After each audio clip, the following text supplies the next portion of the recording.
तो आज बात कर लेते हैं कोरोना के ही बारे में, है ना। पिछली बार हम लोगों ने कोरोना पर चर्चा की थी, लेकिन वो चर्चा किस प्रकार की थी कि दिल्ली पुलिस या लेखपाल ऐसा अगर आप परीक्षा दे रहे हैं तो उसके काम में आई। आज हम लोग जो है कोरोना से जुड़ा हुआ सिर्फ एक टॉपिक उठाएंगे और ये टॉपिक होगा परीक्षण। लेकिन ये परीक्षण का जो टॉपिक है, ये टॉपिक आपका काम आएगा PCS प्री, IAS प्री और अदर ऐसे एग्जाम, ठीक है ना। तो देखते हैं, परीक्षण पे बात चल रही थी कि कोरोना परीक्षण कैसे कैसे होता है। हम उस दिन आपको एक परीक्षण के बारे में बताए थे और वो परीक्षण कौन सा था, RT-PCR के बारे में बताए दे रही, reverse transcription polymerase chain reaction.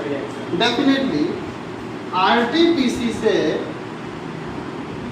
RT-PCR एक तरीका है कोरोना के टेस्ट का, लेकिन इसका मतलब ये नहीं है कि सिर्फ RT-PCR एकमात्र तरीका है कोरोना के टेस्ट का, इसके अदर भी तरीके हैं, ठीक है ना। जैसे एक और है इसके बाद रैपिड एंटीजन डायग्नोस्टिक टेस्ट, ठीक है ना। एक ये भी है, एक मेड इन इंडिया भी आजकल बहुत चल रहा है, इसका नाम है फेलुडा, ठीक है ना। ये फैंटास 9 पर डिपेंड है। इसके अलावा एक और है सेरो या सेरो करके टेस्ट है। तो कुल मिलाकर के कितने टेस्ट हैं जिससे वर्तमान में कोरोना पता किया जाता है? 4 टेस्ट हैं जो आपको कोरोना डिक्लेयर करते हैं। हमें चारों को बारीकी से जानना है कि ये चारों ही किस प्रकार कार्य करते हैं। क्लियर? कठिन कुछ नहीं है। तो सबसे पहले हम लोग बात करेंगे RT-PCR पे। हम लोग बहुत अच्छी तरह जानते हैं कि यहाँ R का मतलब है रिवर्स, T का मतलब है बहुत अच्छे ट्रांसक्रिप्शन, ठीक है ना। और P का मतलब क्या है? पॉलीमराज। अच्छा, और CR का मतलब क्या है? Chain reaction. तो reverse transcription polymerase chain reaction है क्या? आज का टॉपिक क्या है कि ये प्रोसेस है क्या, क्या भला है ये, इससे कैसे पता चल जाता है कि कोरोना है। क्लियर ना। तो आज हमें बस यही चीज जाननी है और जान के ही रहेंगे। देखिए, बहुत सारी परीक्षाओं में या न्यूज चैनल पे या अलग अलग जगहों पर आपने ये तो देख ही लिया होगा कि कोरोना की शक्ल कैसी है ना। कैसी कैसी है? क्राउन की जैसी। अच्छा, क्राउन की जैसी है। गुण एक भी नहीं है इसमें क्राउन वाले। वो सेब उसका है क्राउन जैसा। अच्छा, क्राउन ये बेटा किस भाषा का शब्द है? लैटिन भाषा। अच्छा, बढ़िया पढ़ रहा है वो आजकल।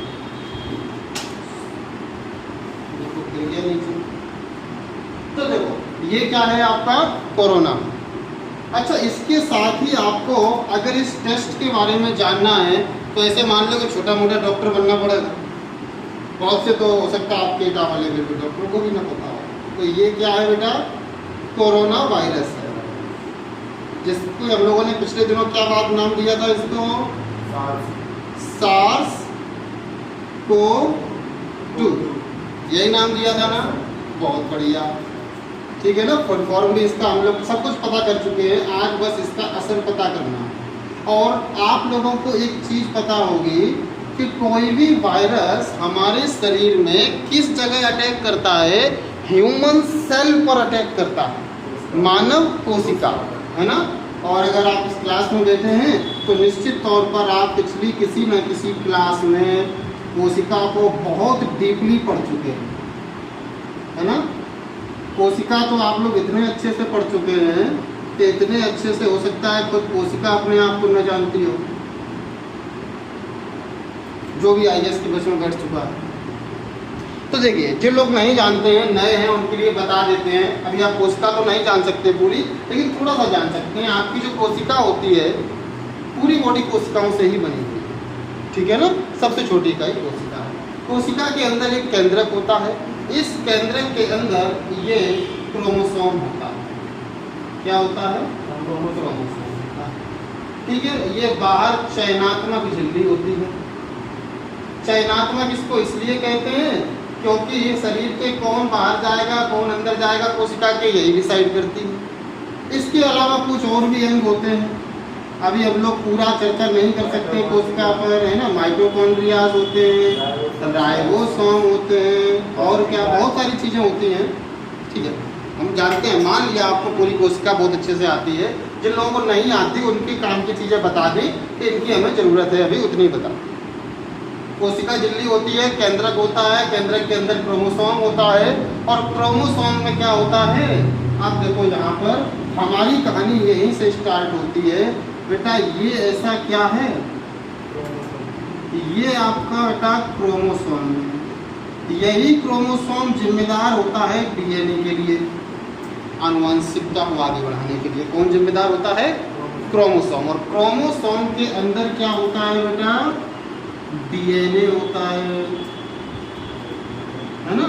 डीएनए बेटा देखो ऐसे ही होता है ना।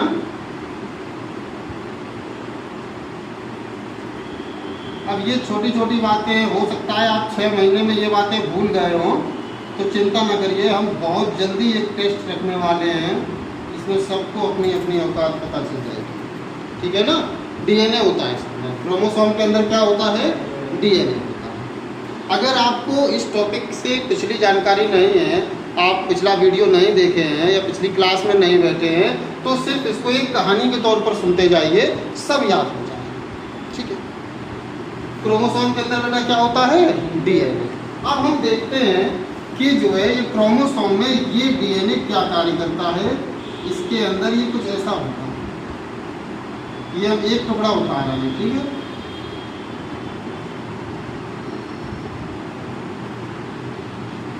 ये इसके अंदर बेटा क्या होते हैं? जीन होते हैं। क्या होते हैं? जीन होते हैं। ये लिख दिया, क्या होते हैं? जीन। और जीन का काम क्या होता है? डीएनए से आरएनए प्रोड्यूस करना, यानी कि डीएनए से क्या बनाते हैं? ये आरएनए कैसे निकलता है? ये दरअसल जो इतना भाग है इसको सिंगल चेन के रूप में ऐसे मान लो कि अलग कर देते हैं। ये आपको डबल चेन दिख रही है, कैसी चेन अलग हो जाती है बेटा? सिंगल चेन ऐसे अलग हो जाती है, और ये सिंगल चेन क्या कहलाती है? आरएनए कहलाती है। तो आपको ये पता चल गया कि हमारी बॉडी में आरएनए कैसे बनता है। ठीक है, जिनका आज पहला दिन भी है वो इतना तो जानते ही होंगे कि डीएनए आरएनए होता है। तो बॉडी में डीएनए से क्या बन गया?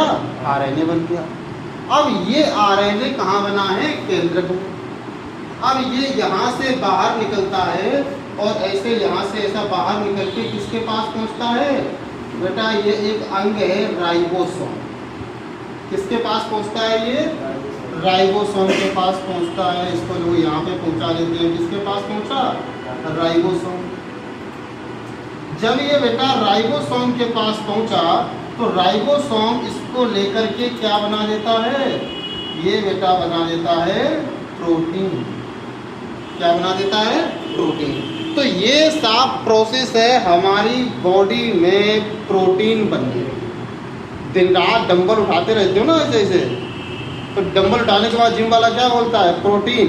बॉडी अगर प्रोटीन अच्छा बना रही है तो डेफिनेटली आपके मसल्स कैसे होंगे? हैवी होंगे। तो ये सब ऐसे प्रोटीन मिलता है। लेकिन ये इसका इस बीमारी से क्या कनेक्शन है? डीएनए से आरएनए बनने का जो प्रोसेस है, इतना प्रोसेस हमारे काम का है, ये आगे का काम का नहीं है। ये तो आपको बताया कि सेल कैसे है, इतना हमारे काम का है। और ये जो विधि है बेटा ये कहलाती है ट्रांसक्रिप्शन। क्या कहलाती है? ट्रांसक्रिप्शन। ठीक है ना। यहाँ कहीं हमारा वो रखा था जिससे ये अनावश्यक द्रव्य को पोंछा जाता है। अरे यार ये बहुत गिरता है। मिल गया साहब, मिल गया। गर्मी बहुत है साहब, बहुत गर्मी है। चलो आगे, ये तरीका क्या कहलाता है? ट्रांसक्रिप्शन कहलाता है। लेकिन साहब देखो, हमें कैसा ट्रांसक्रिप्शन करना है? रिवर्स ट्रांसक्रिप्शन करना है। तो रिवर्स ट्रांसक्रिप्शन का मतलब क्या हुआ? डेफिनेटली हमें आरएनए से क्या बनाना पड़ेगा? डीएनए, तभी तो उल्टी चेन चलेगी। ट्रांसक्रिप्शन कैसा करना है? तो रिवर्स पे ले जाना है। तो आरएनए से क्या बनाना है? डीएनए बनाना है। ठीक है। अच्छा, इससे हमारा फायदा क्या होगा? आरएनए से डीएनए का फायदा क्या होगा? तो इसके लिए जनाब आपको थोड़ा सा कोरोना को पढ़ना पड़ेगा कि कोरोना में कौन कौन सा जीनोम होता है। तो देखिए, कोरोना के बारे में जान लीजिए। कोरोना नाम का जो ये वायरस है, इसमें कौन कौन सा जो है अंदर जीनोम पाया जाता है। देखिए, ORF1A, ORF1B, और इसके अलावा इसमें होता है प्रोटीन, S होता है, E होता है, M होता है, N होता है। ठीक है। अब प्रोटीन वाला टॉपिक भी हम लोग कर चुके हैं, तो ये भी जानते हैं कि ये क्या है? तो ये जीनोम है किसके अंदर? कोरोना का। अच्छा, जो लोग आज पहले दिन है उनको एक नॉर्मल सी चीज़ और बता दें कि किसी भी वायरस के अंदर होता है ना। देखो साहब, वायरस जो होता है उसके ऊपर एक साथ क्या होती है? प्रोटीन की लेयर होती है। क्या होती है? प्रोटीन की एक लेयर होती है, और उसके अंदर क्या होता है? आनुवांशिक पदार्थ ऐसा भरा, ये सब भरा होता है किसके अंदर? एक प्रोटीन के खोल के अंदर। बस यही डिब्बा साहब वायरस कहलाता है। ये करोड़ों साल ऐसा ही पड़ा रहेगा, इसका कुछ नहीं बिगड़ेगा। ऐसे मान लो पड़े रहने के मामले में ये प्लास्टिक का भी बात है। अब क्या होगा? ये ऐसा ही पड़ा रहेगा, ये कोई जिंदा चीज नहीं है, कंकड़ पत्थर मान लो इसको। लेकिन जैसे ही साहब ये आपकी बॉडी के संपर्क में आएगा, ये तुरंत कान फड़फड़ा के खड़ा हो जाता है, जिंदा हो जाता है, और फिर आपको खा के अपनी संख्या बढ़ाता है। जैसा पिछले टाइम में राक्षस होते थे ना, हाँ बिल्कुल ऐसे, जैसी मम्मी वगैरह होती हैं, ऐसे ही पड़ी हैं, तुम आ गए तो तुम्हें निचोड़ के अपना शरीर बना लिया। हॉलीवुड मूवी देखते हो ना, देखा समझ में आया हो? तो ये क्या है? ये जीनोम किसके अंदर है? कोरोना के अंदर है। तो साहब हमें क्या करना है? हमें यही जीनोम पता लगाना है कि क्या इस डीएनए में, आरएनए में है। तो अब क्या हुआ कि जब ये इससे मिला, इतनी प्रोसेस समझ में आ गई बढ़िया से। अब देखो यहाँ, ये थी आपकी ह्यूमन सेल और ये था कोरोना, और जब ये इसके पास पहुंचेगा तो क्या होगा? ये बाहर कौन सी झिल्ली होती है सेल के? चयनात्मक झिल्ली, यानी एक्सेप्टर। क्या एक्सेप्ट करेगी यही डिसाइड करती है। और जो है इसी में एक जो है होता है हाइड्रो एसोसाइट्स। ठीक है। इसी के अंदर क्या होता है? एंड्रोसाइटोसिस। ठीक है, क्या होता है? एंड्रोसाइटोसिस। अब साहब ये एंड्रोसाइटोसिस क्या है? ये साहब एंड्रोसाइटोसिस क्या है? एक तरह का एक्सेप्टर है, और ये एक्सेप्टर क्या करता है? कोरोना को सेल में दाखिल होने की अनुमति दे देता है। बुरा नहीं है, बहुत सारी अच्छी चीज़ों को भी अंदर लेता है, लेकिन इसका दुर्भाग्य है कि इसका जो गेट है, ये एंड्रोसाइटोसिस, ये कोरोना के लिए परफेक्ट एंट्री गेट है। और इस तरह का एंड्रोसाइटोसिस सबसे ज़्यादा कहाँ पाया जाता है? हमारे जो नोज़ और ये थ्रोट में जो लिक्विड होता है ना, जिसे आप अपनी भाषा में जो है अलग अलग नाम देते हैं, वही सारे नाम जो है उन्हीं में ये सबसे ज़्यादा होता है एंड्रोसाइटोसिस। इसीलिए क्या होता है कि आपके सांस लेने में, नाक में अगर कोरोना चला गया तो भाई साहब उपचार नहीं है। इसीलिए क्या कहा गया कि गर्म पानी पियो। गर्म पानी मतलब कि अगर गले में पहुंच गया है तो वो फेफड़ों में न जाए, कहाँ चला जाए, आहार नाल में चला जाए। गर्म पानी पियोगे पिघलेगा, पिघल के कहाँ चला जाएगा, आहार नाल में, पेट में चला गया, वहाँ तो मर ही जाएगा, वहाँ जाके आपका वो कुछ नहीं बिगाड़ता। ये बिल्कुल साफ गलत खबर है कि आपके खाने में कोरोना हो सकता है, आप दिल खोल के खाओ, कुछ नहीं हो सकता, क्योंकि वो सब कहाँ जाता है, आहार नाल में जाता है और सुबह गटर में पड़ा होगा, वो आपका कुछ नहीं बिगाड़ेगा। आपका सिर्फ कब बिगड़ेगा, जब वो वायरस कहाँ पहुँच जाए, फेफड़ों में पहुँच गया, फिर साफ बहुत दिक्कत देगा, सांस लेने में दिक्कत। नहीं, ऐसा नहीं है, यकीन मानिए हो सकता है आप में से किसी को कोरोना होकर ठीक हो चुका हो। ये कैसे है, इस पर भी चर्चा करेंगे। ये समझ लो साहब, एंड्रोसाइटोसिस ने घुसने दिया इसको, अब अंदर पहुंच गया ये। और याद रखना, कोरोना जिन्होंने वायरस पढ़ रखा है वो जानते होंगे कि सेल के अंदर इसका खोल नहीं घुस सकता, सिर्फ क्या घुसेगा, जीनोम घुसेगा। ये आरएनए साहब जो इसका है ये इसमें घुस गया, और ये आरएनए की कहानी आप जानते हैं। आरएनए से क्या बन रहा है, यहाँ प्रोटीन बन रहा है, यानी कि गलत मटेरियल घुस गया। अब जो प्रोटीन क्या बनेगा, सब गड़बड़ सड़बड़ कर देगा अंदर, पूरी सेल खत्म कर देगा और अपने जैसे कई सारे बना देगा अंदर।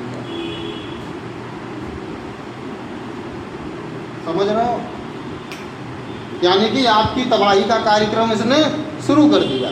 तो उससे पहले आपने परीक्षण करा लिया। अब क्या हुआ कि ये सेल ऐसे निकाल ली जाती है गले से, ऐसा वो नली लंबी डाल के नाक में और लिक्विड निकाल लेते हैं, और उस लिक्विड से क्या करते हैं कि अब उससे जो है रिवर्स ट्रांसक्रिप्शन करते हैं उसमें, यानी कि जितना भी आरएनए सही या गलत जितना भी आरएनए सेल में घूम रहा है, सबको रिवर्स ट्रांसक्रिप्शन करके वापस किसमें ले जाते हैं, डीएनए में ले जाते हैं। उसमें भी यही पॉलीमराज काम आते हैं। ये वापस से रिवर्स में क्या करते हैं, आरएनए जो अलग कर रहे थे ना यहाँ पर, इन्हें वापस डीएनए में चिपकाते चले जाते हैं, उसमें शामिल करते चले जाते हैं।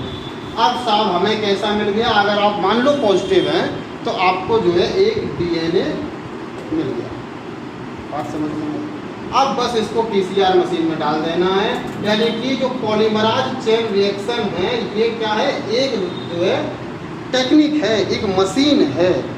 अब इसमें आपने एक डीएनए ऐसे डाला, ठीक है, किस मशीन में डाला, पीसीआर में। पीसीआर का काम क्या है, एक जैसे कई डीएनए बना देना, एक तरीके की जीरोक्स कॉपी मान लो, धड़ाधड़ निकालती है, ठीक है। तो इसने क्या किया, ये कई सारे बना दिए। अच्छा, ये कई सारे हमने क्यों बनाए, आप में से कोई दिमाग लगा के बता सकता है क्या, कई सारे डीएनए क्यों बनाए एक जैसे? वो इसलिए बनाए साहब क्योंकि जो जीनोम है इसका कोरोना का बहुत बारीक है, टेस्ट मिस हो सकता है। अगर एक ही डीएनए पे टेस्ट करेंगे तो इसको पकड़ना मुश्किल हो जाएगा साहब। ऐसे समझ लो कि आपके इस भरे हुए घर में कहीं एक चींटी गुम गई है, कैसे ढूंढोगे उसको, नहीं ढूंढ सकते ना। लेकिन जिस कोने में आपको शक है, पूरे घर में अगर उसी का कॉपी पेस्ट लगा दोगे तो चींटियों के झुंड बड़े बड़े दिखने लगेंगे। चींटियाँ जो है कैसी दिखने लगेंगी, पूरी सेना जैसी जाती हुई दिखने लगेगी, दिखेगी कि नहीं? एक जगह देखेंगे वहाँ नहीं मिला तो दूसरी जगह, मतलब जिस जगह पे शक है कि यहाँ चींटी हो सकती है उसी की कॉपी पेस्ट करते गए तो बहुत सारी चींटियाँ दिखने लगी। अब क्या है, यहाँ से आराम से पता चल जाता है कि ये वाला जीनोम साहब इसके अंदर है या नहीं। बात समझ में आ गई? अगर है तो आपकी लंका लग चुकी है, आपको कोरोना हो चुका है, और अगर ये नहीं है तो राजा बेटा हो, घर जाओ। बिल्कुल पूछो। हाँ होता है साहब, प्रिस्क्रिप्शन जो है प्रोसेस में। हाँ दोबारा सर की बात होता है, रिवर्स होता है सर, तो अंदर कैसे जाता है सर, किसमें, कोशिका के अंदर?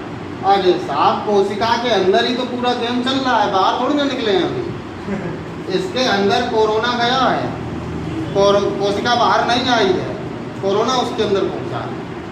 तो मतलब पूरी रामायण निकल गई है।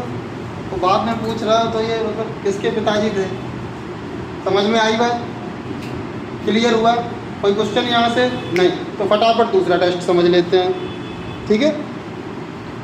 ये रहा साहब, ये बड़ा होता है। अब दूसरा हम लोग कौन सा समझ लेते हैं, रैपिड एंटीजन डायग्नोस्टिक टेस्ट। ये क्या है, और मेरे ख्याल से हमें लगता है कि इस वाले वीडियो में ये दो ही चीज़ें हो पाएंगी। ये क्या है साहब, देखो इधर रैपिड एंटीजन है ना, डायग्नोस्टिक और टेस्ट। हिंदी जान लो क्या होती है, वैसे भी हम तो विशुद्ध हिंदी भाषी है, सब हिंदी में लिख रहे हैं, बिल्कुल समझ में आएगा। रैपिड का मतलब क्या होता है, तीव्र। एंटीजन तो जानते ही हो, जैसे ये बैक्टीरिया वायरस जो भी बाहरी आतंकवादी अंदर घुस जाए, ठीक है ना, एंटीजन होते हैं। तो जो है एंटीजन को जो है यहाँ हम ऐसे लिख सकते हैं, वायरस से समझ लो। ऐसे होते हैं विषाणु भी, इसका और भी मतलब होता है, लेकिन फिलहाल आपके लिए यही मतलब है। और डायग्नोस्टिक क्या होता है,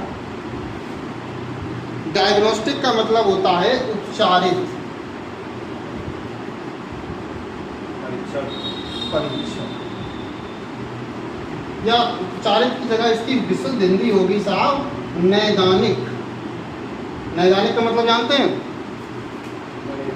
ना ना ना ना, ऐसा नैदानिक थोड़ा है, नैदानिक है। नैदानिक का मतलब होता है कि जब किसी चीज़ का किसी से निदान करना हो, अलग करना हो, उसको सुरक्षित बनाना हो, समझ रहे हैं ना। जैसे हमारे अंदर बीमारी थी, अभी वैसे बीमारी का निदान हो गया, मतलब बीमारी खत्म हो गई, ठीक था। तो समझ में आ गया, नैदानिक परीक्षण, क्लियर। इसमें काम क्या है, अच्छा जो RT-PCR है इसमें लग जाते हैं साहब 4 से 5 घंटे, और ये काम फटाफट का है, तुरंत ले जाओ। कैसे, इसमें आपको मिलती है एक किट,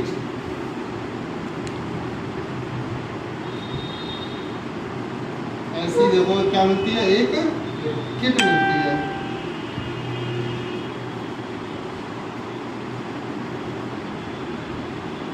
कभी वो देखी है प्रेगनेंसी वाली किट? अच्छा, शादीशुदा है तो फिर कैसे देख ली? टीवी पे है। अच्छा, यही देखते रहते हो? नहीं, ऐसे अक्सर ऐसा होता है ना, ऐड आते हैं तो लोग चैनल बदल देते हैं, आप बैठ के ऐड देखते हैं। मतलब आप कहना ये चाहते हैं कि आप जागरूक हैं? जी सर, हम जानते हैं आप जागरूक। तो बस क्या है कि आपको जो है अपना सैंपल इस पर टपकाना होता है, ऐसे, ठीक है साहब, ऐसे दबा के गिरा दिया, और इसके साथ में एक सॉल्यूशन आता है, वो इसके ऊपर डाल दिया, इस पॉइंट के ऊपर, तुरंत यहाँ पर अगर साहब ऐसी 2 लाइनें आ गई। सर DNA का कि यूरिन का? ना DNA का ना यूरिन का, जो सैंपल लिया है उसका। ठीक है, समझ रहे हैं ना। डाल दिया होगा, ये 2 लाइनें आ गई तो क्या हो चुका है, कोरोना हो चुका है, पॉजिटिव हो चुके हो, समझ रहे हो ना। लेकिन अब हमें समझना साहब ये है कि ये कैसे काम करता है, फटाफट देख लो, ये भी बहुत हल्की सी बात है। दरअसल पहले इसके लिए आपको ये जानना होगा कि एंटीजन क्या होगा। एंटीजन हमने आपको भी बड़ी आसान भाषा में बता दिया कि कोई भी ऐसा वायरस या अन्य कोई ऐसी चीज़ जो हमारी बॉडी में बाहर से चला गया है, वो क्या होता है, एंटीजन। अच्छा, हमारे बॉडी में एक सिस्टम है, WBC जो ब्लड में आपने पढ़ी थी, वो WBC का क्या काम है कि जो भी हमारे शरीर में ऐसे बाहर से एंटीजन जाते हैं, उनको तुरंत क्या करता है, पकड़ता है और खत्म कर देता है। इसी को आप लोगों ने आजकल बहुत एक शब्द सुना होगा जिसको कहते हैं इम्यूनिटी पावर। अपना इम्यूनिटी बढ़ाओ तो कोरोना नहीं होगा। जिनका इम्यूनिटी हाई है उन्हें कोरोना नहीं होगा, जो युवा हैं उन्हें कोरोना नहीं हो सकता, होगा ठीक हो जाएगा, गिलोय और पता नहीं क्या क्या ऐसा काढ़ा। इम्यूनिटी बढ़ाओ।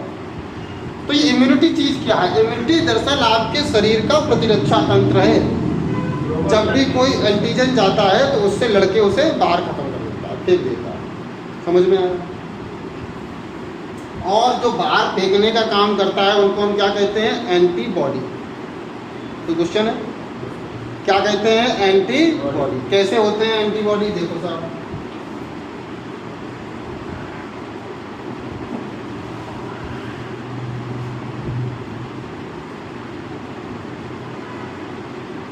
4 बॉन्ड होते हैं इनमें।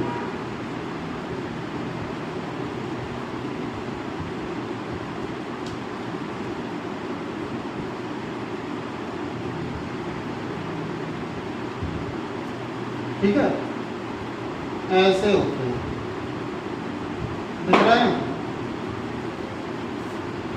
ठीक है, और इनके ऊपर एक ऐसा आकार होता है, ये एंटीबॉडी जो होते हैं ऐसे। अब क्या करते हैं कि ये दो ऐसे लगे हैं, ये जहां भी इन्हें कोई वायरस मिलेगा उसको खत से ऐसे पकड़ेंगे, मार देंगे, ऐसे खोपड़ी लड़ा के फेंक देंगे, मतलब खत्म कर देंगे। ठीक है ना? तो ये क्या है? एंटीबॉडी। समझ में आया? अब ये एंटीबॉडी का काम आपको समझ में आ गया क्या होता है कि जो भी हमारे बॉडी में एंटीजन जाएगा उसको ख़त्म कर देना, और आप एंटीजन भी समझ गए क्या होता है। अब जैसे ही आपकी बॉडी में कोरोना गया, कहानी फिर वहीं आ गई। जैसे ही बॉडी में कोरोना की एंट्री हुई और वैसे ही क्या हुआ कि एंटीबॉडी, सबसे पहले खबर होती है एक प्रकार का WBC होता है साहब, जिसका नाम है लिम्फोसाइट। WBC में पढ़ाए थे, क्या है? Lymphocyte. Lymphocyte like BSF, border पे तैनात। सबसे पहले इसी को खबर होती है कि वायरस आ रहा है, और जैसे ही वायरस की खबर हुई तुरंत हेडक्वार्टर में खबर जाती है, और वहाँ पर एक चीज होती है इम्यूनोग्लोबिन। नाम याद करते जाना, परीक्षा में तरीका नहीं, ये नाम ही पूछ सकता है। क्या है? इम्यूनोग्लोबिन। और इम्यूनोग्लोबिन क्या करती है? अलग अलग प्रकार के एंटीबॉडी बनाने का काम करती है। ग्लोबिन के बारे में हम आपको बताए थे कब?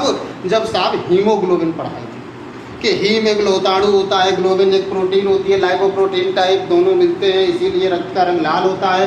हीम लाल और वो प्रोटीन, वो वही छोड़ दो। इम्यूनोग्लोबिन क्या करता है? एंटीबॉडी बनाने लगता है। और एंटीबॉडी कैसे होते हैं फटाफट देखो, ये है ना IgG,